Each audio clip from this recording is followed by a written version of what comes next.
Compaoré. Je pense qu'il y a quelqu'un qui oui, le professeur Priva Tapsoba, qui va faire relater un peu les faits. Les faits, voilà, les faits des 30 et 31 octobre 2014. On va donc suivre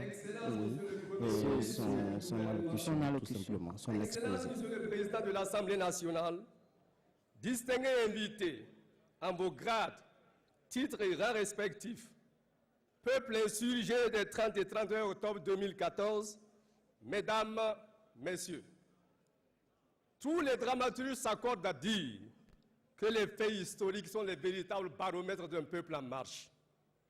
Alors, un peu d'indication, que retenir de l'insurrection populaire des 30 et 31 octobre 2014?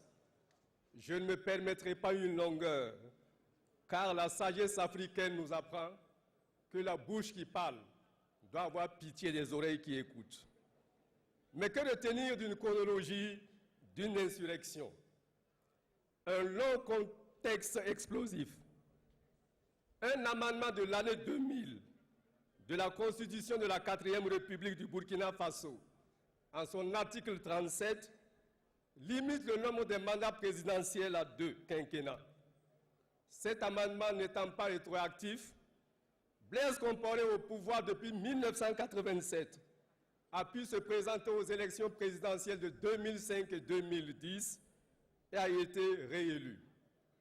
Mais, dès 2011, une mutinerie secoue, ébranle, fragilise et fissure le régime en place.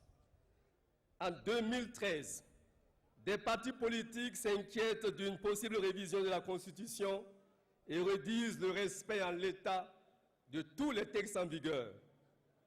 2014 annonçant la perspective des présidentielles 2015, Blaise Compaoré tente de faire réviser la Constitution pour lever cette restriction du nombre des mandats et y ajouter la création d'un Sénat. Le projet de loi est transmis à l'Assemblée nationale pour adoption avant de conduire à un référendum en vue de modifier l'article 37. Il en résulte une forte protestation de l'opposition politique et populaire. Dès lors, le paroxysme est atteint et les derniers jours d'octobre sont cruciaux. En effet, dès le 22 octobre, l'opposition politique s'insurge contre le projet de loi et lance une campagne de désobéissance civile à compter du 28 octobre 2014. Le 27 octobre, les femmes, spatules et balais en main, ce qui est une force symbolique dans nos contrées, marchent à Ouagadougou pour exiger le respect de la Constitution telle qu'elle est. Le 28 octobre 2014, une mobilisation impressionnante de l'opposition politique et des OSC vient redire avec force le rejet de la révision de l'article 37 et l'instauration d'un Sénat au Burkina, pour lesquels le vote à l'Assemblée nationale est prévu pour le 30 octobre 2014. Dès le 29 octobre, les faits deviennent têtus. En effet, ce matin du 29, une manifestation contre la vie chère rassemble des dizaines de milliers de personnes dans le centre-ville de Ouagadougou. Mais contrairement à la veille, ce rassemblement se déroule dans le calme et ne donne pas lieu à des débordements. Cependant, pendant la journée et durant la nuit, de nombreux barrages sont installés par la population dans les quartiers de Ouagadougou et sur les axes stratégiques afin de mettre la pression sur le gouvernement et sur les députés avant le vote du lendemain. Autour de la place de la Nation, des courses-poursuites s'engagent en pleine nuit entre CRS et manifestants qui, pris, sont maltraités et amenés dans des pick-up. Le 30 octobre 2014, les flammes de la révolution embrasent le pays. Le vote des députés, initialement prévu à 16h, est ramené à 10h.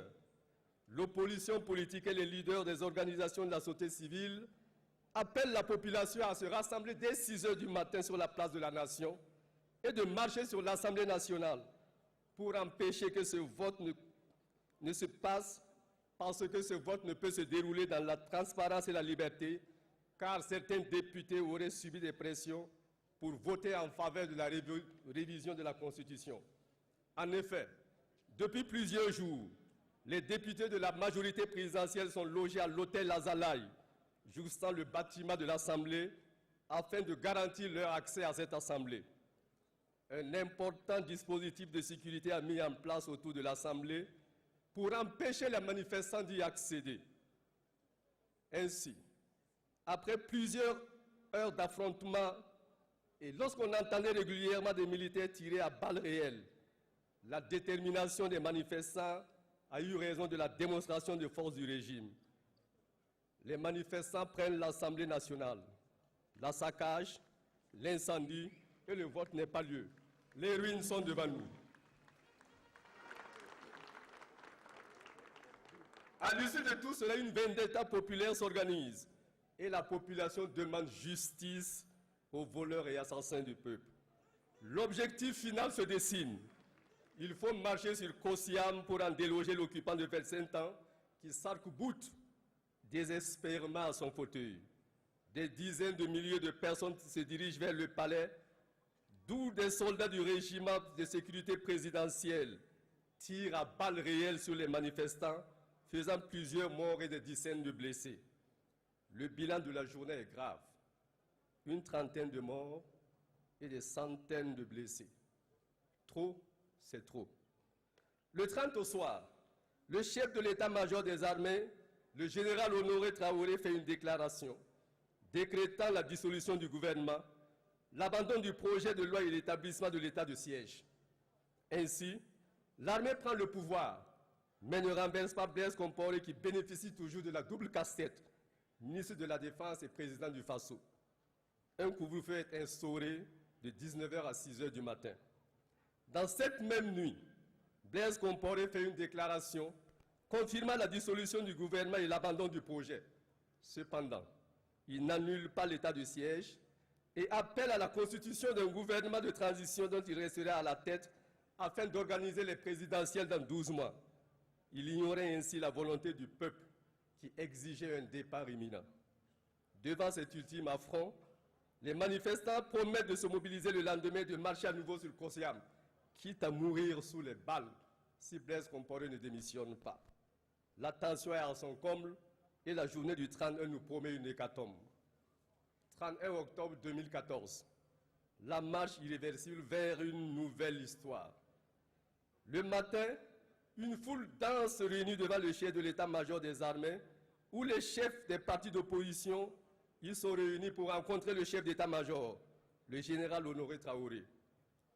À l'issue de cette concertation, la population qui n'avait pas le général Traoré en odeur de sainteté lui refuse tout pouvoir au sommet de l'État et réclame le général Kwame Lugwe. Une partie des protestataires, perdant confiance devant le mutisme et l'armée et ne sachant à quel seul se vouer, décide de marcher sur Kosiam pour en déloger Blaise vaille que vaille. Aux alentours de midi, une nouvelle apprise par communiqué à la radio tombe comme un couperet salvateur. Blaise Compaoré annonce sa démission et déclare la vacance du poste. Trop tard. Retenons que selon la Constitution, à son article 43, en cas de vacance de la présidence du FASO, pour quelque cause que ce soit, ou d'empêchement absolu ou définitif constaté par le Conseil constitutionnel, saisi par le gouvernement, les fonctions du président du FASO sont exercées par le président de l'Assemblée nationale, qui n'existait plus. En fait, il est remplacé par le général Traoré qui s'autoproclame chef d'État par intérim. Plusieurs milliers de personnes se regroupent place de la Nation et devant le quartier général de l'armée, à l'appel de Zéphirin Diabré, pour dire non. Ce même jour, Blaise Compaoré quitte le palais présidentiel de Kosiam et se déporte vers le sud sous escorte militaire. Le convoi doit cependant s'arrêter à une cinquantaine de kilomètres car la population fait barrage. La France exfiltre l'ancien président et quelques proches par un hélicoptère qui atterrit à Fadangourma, tandis que le reste du convoi fait route vers le Bénin. À Fadangourma, Blaise Compaoré embarque sur un autre avion qui décolle pour Yamoussoukro, où il est accueilli par Alassane Ouattara. Dans cette même nuit, le lieutenant-colonel Yacouba Isaac Zida, numéro 2 de la garde présidentielle s'autoproclame, dans un communiqué diffusé à la radio, chef de l'État burkinabé, et reçoit le soutien de l'armée le 1er novembre 2014.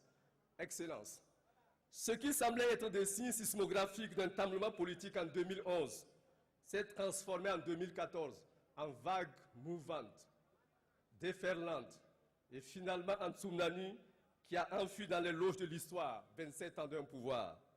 Ainsi, naquit la transition avec comme président son Excellence Michel Kafando.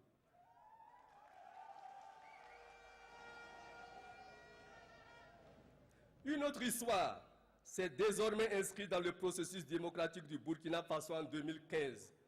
Je vous remercie.